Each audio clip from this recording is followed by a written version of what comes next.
So the wide receiver position we go, and we'll start up top with Tyree Kill. Tyree Kill is a yes. I like Tyree Kill more than Mahomes. Like, I'd rather just go Tyree Kill as a one-off, because if Keenan Allen doesn't play, you're basically choosing between Steph Diggs and Tyree Kill, and then you're already down to the bottom of the 7K range. So if you ended up to happen to have the money, say you're not playing Austin Eckler, and you have that extra money, yeah, I'd rather go Tyree Kill over Steph Diggs, basically, is what I'm saying here. Like, Tyree Kill is not going to be highly owned. A 10% owned Tyree Kill against Vegas, which is basically the one team that this team for years has been able to dominate, and Tyreek has been able to dominate. Yeah, that ceiling of the 40 to 50 point games that Tyree Kill has at 10% ownership on an 11 game main slate, yeah, that's really, really hard to pass up, right? Especially when he's just going to be low owned. So Tyree Kill is going to give you a lot of leverage. He'll give you leverage off of Diggs. He'll give you leverage off of some of these other stacks, and he'll definitely give you leverage off the running back position and those guys up top like Kamara, Mixon, and Austin Eckler. A really good way to just get leverage on the entire slate is to go with Mahomes and Tyree Kill, because Mahomes will be 5% owned. Tyree Kill's price point will get you leverage off of Austin Eckler and his ownership, and kind of all the other stacks up here with the Stephon Diggs and some of the Tampa stacks as well. So I think Tyreek looks good. Tyreek is my highest projected wide receiver right now and has the highest ceiling in my projections. Steph Diggs, I think he's only in play in really Buffalo stacks for me. Keenan Allen, I'm expecting to miss right now. And then we get to this range, which is just really fucking good. I mean, this $7,200 CeeDee Lamb down to like the lower 6K range is just, it's where you want to get all your stuff if you're not playing Tyreek. CeeDee Lamb at $7,200 right now is somehow coming in with, like, this Dallas game is coming in with low ownership because right next to him in the pricing is Justin Herbert. So Justin Herbert is soaking up all that.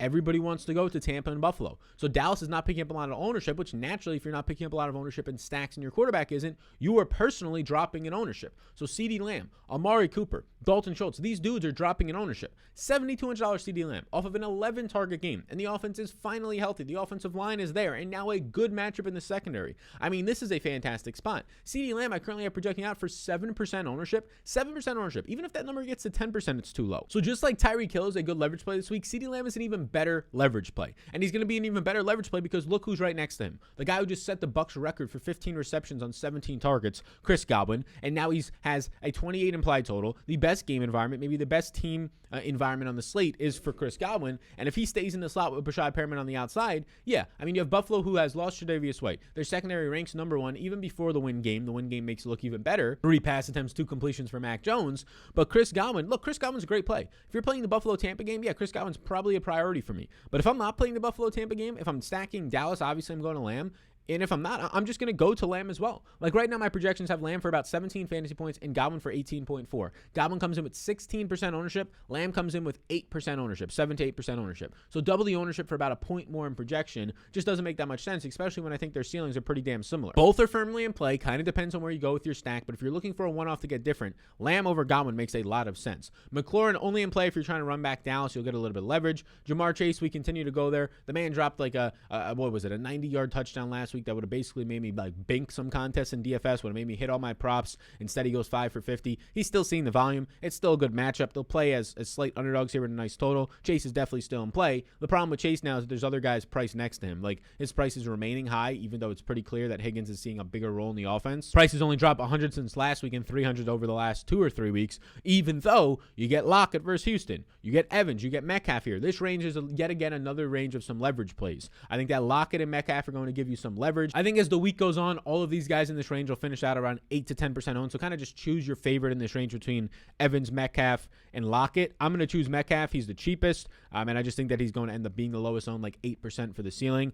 Evans is going to probably be half the ownership as Goblin if you're looking for some leverage in your Buffalo stacks. I think that makes a lot of sense to get to. The obvious reason that Goblin looks better is because, I mean, he's going to have just a better matchup against the zones. Buffalo plays a lot of zone defenses, a lot of 2-eye safeties in your slot, your tight end, and your running back. So Fournette, Gronk, and Goblin in this case benefit the most from that. That does not mean that Evans cannot have those staple 2-touchdown games, though. So I would probably rank it Metcalf, Evans, and Lockett in that range of 65 to 67. All three, though, should end up being some pretty decent leverage plays for you. We can keep scrolling now. I think T. Higgins is fine. The price point's coming up, and so is the ownership, though, so it makes him probably like a negative leverage play. Just definitely give me DK Metcalf. If you're playing T. Higgins over DK Metcalf or Mike Evans or Lockett this week, I think you're playing DFS really wrong, and you have to reevaluate the game. Check out the DFS course. Mainly because, but Higgins has had back-to-back good weeks. Yes, exactly. His price point has risen, and so has his ownership. Every single week of the season is now not going to be a really good week for T. Higgins. So you should probably get him when he's cheaper and lower owned, like the last 2 weeks. But a T. Higgins this week at like 12 to 14% ownership with the highest price point we've seen in a while is not that appealing. And now in a game where the other team's going to try and slow the pace down, not that appealing. Hell, I'd rather even go Marquise Brown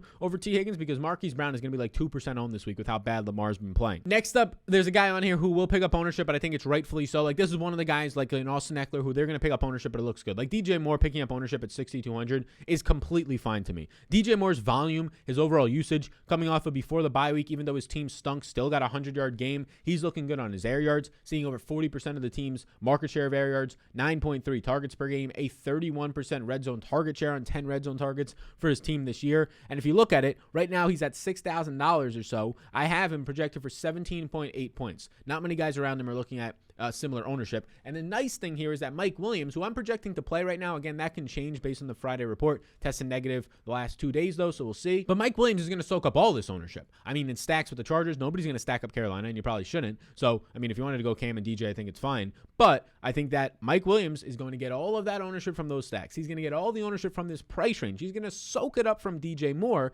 and I think that DJ Moore actually ends up becoming a better play because of that leverage play overall. Mike Williams is completely fine in your stacks with the Chargers. The problem is, again, I think the ownership on these guys is just going to be really high. I think people, like the DFS course says, you have to focus on role changes. Role changes when injuries or guys are out with illness. Role changes because Mike Williams' role is not going to change that much. He's going to stay on the outside. He might be the first read a couple more times and see 1 or 2 more targets. But is that as worth the ownership? Is that worth the potential 20% Mike Williams ownership? I don't know. I'm pretty neutral on the Mike Williams play this week. I kind of like getting to DJ Moore at a similar price range, and you have all those running backs at a similar price range as well. If I'm playing a Justin Herbert stack, I'm prioritizing Mike Williams. If I'm not, I'm probably prioritizing a leverage off of a really chalky Mike Williams, because if Mike Williams goes off and you're not playing a Herbert stack, well, now Herbert stacks are probably hitting at high ownership, so you probably should have had them. I'd rather just root against the whole thing happening, if that makes some sense. We scroll down a little bit more. Renfro's still in play. He's fine as the Chiefs, probably main run back if there's no Waller. Keep scrolling down. The other guy to pivot to, if you're not going to go up to DJ Moore, it's yet again the exact same scenario. Dallas pivots are amazing. You have an easy pivot of Amari Cooper here off of Mike Williams. Amari Cooper off of Mike Williams right now. I currently have Mike Williams coming in for 16% ownership and Amari Cooper for 6%. So 2 to 3 times the ownership. And yes, you're going to have Mike Williams projecting out better, 17 fantasy points to like 15. That being said, though, the whole Dak Prescott, CeeDee Lamb, and Amari stacks, they're going to get you so much leverage off of the top Tampa Bay and Buffalo stacks, and they're going to get you leverage off of these individual plays like Mike Williams, like Chris Goblin. Yet again, I like Amari Cooper. I think Brandon Ayuk is so interesting. George Kittle will be higher owned and highly priced this week, so I think it's the week to get off of him after him being the best leverage play of the slate last week when we were discussing that.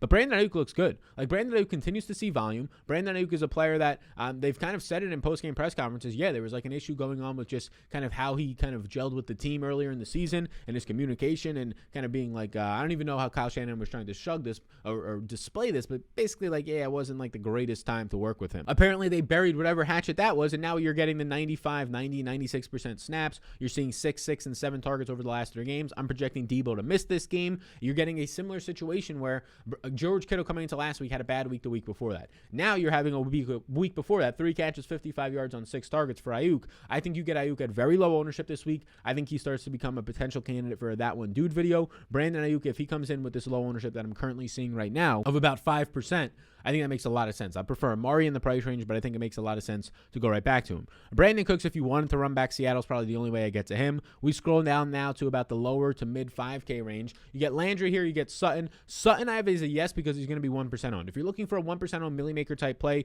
go to Sutton. The numbers have been terrible, but a nice team total versus Detroit. The best spot you can probably face a cornerback core. That's really just a Millie Maker play is Cortland Sutton. I don't think there's a reason to take the risk otherwise. I'd rather go to Julio Jones at 5,400, who's returning this week. He's practicing. Nobody's going to want to play him. Nobody's going to even know he's playing, but there's still no A.J. Brown. It's Julio Jones and like Nick Westbrook. So and apparently Anthony Firkser, according to the head coach, is now a special teamer. That's how he's classifying him. So if that's the case, Julio Jones, who else are you going to throw to? Right? Jeremy McNichols, who else are you going to throw to for Ryan Tannehill and a nice team total? So Julio would be the leverage off of the chalkier Jarvis Landry. Landry is somebody I'm kind of getting less of. He grades out well, played well the week before the bye week. The week before that, he had like a rushing touchdown on a quarterback flea flicker that broke down. He ran it in, so he didn't really do much other than that. He had some nice volume against Baltimore before the bye week, but it's not like there's a high ceiling on Landry. His quarterback is still dealing with an injury. Yes, it's a good matchup in the secondary, but a weird game total spot. I'd rather go to Julio, I think. So I'd rather go to Julio. I'm going to probably create Landry here. Projection-wise, he looks decent, but the ownership's coming in on Landry at like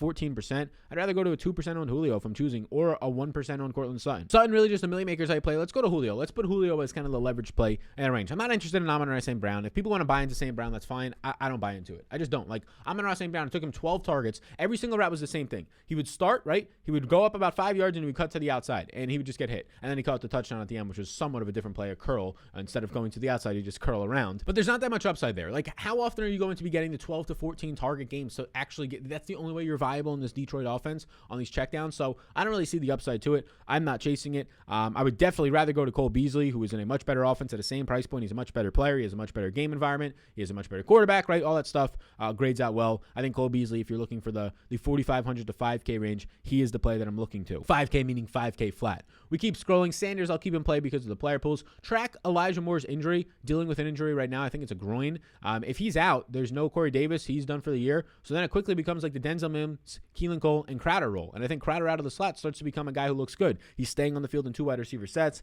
That looks fine. Nick Westbrook, Akeen, I think I like a little bit less now that Julio's practicing. I'd prefer Marvin Jones in that range. I'd prefer taking shots on Robbie Anderson in that range, or Deshaun Jackson in your Kansas City stacks. But then it starts to quickly hollow out. Like, you just have to go down to some of these other players. Like Zay Jones keeps seeing volume. He's 3,400. Laquan Treadwell is down here at 3,400, seeing some volume. I probably prefer Treadwell for downfield usage. But you basically just have to go down to these price ranges here. Like, Byron Pringle's a yes because he's cheap. He's the wide receiver 2 right now with the Chiefs, and he'll be in my Chiefs stacks, and I'll probably get like 10% of him. And Rashad Perriman's here.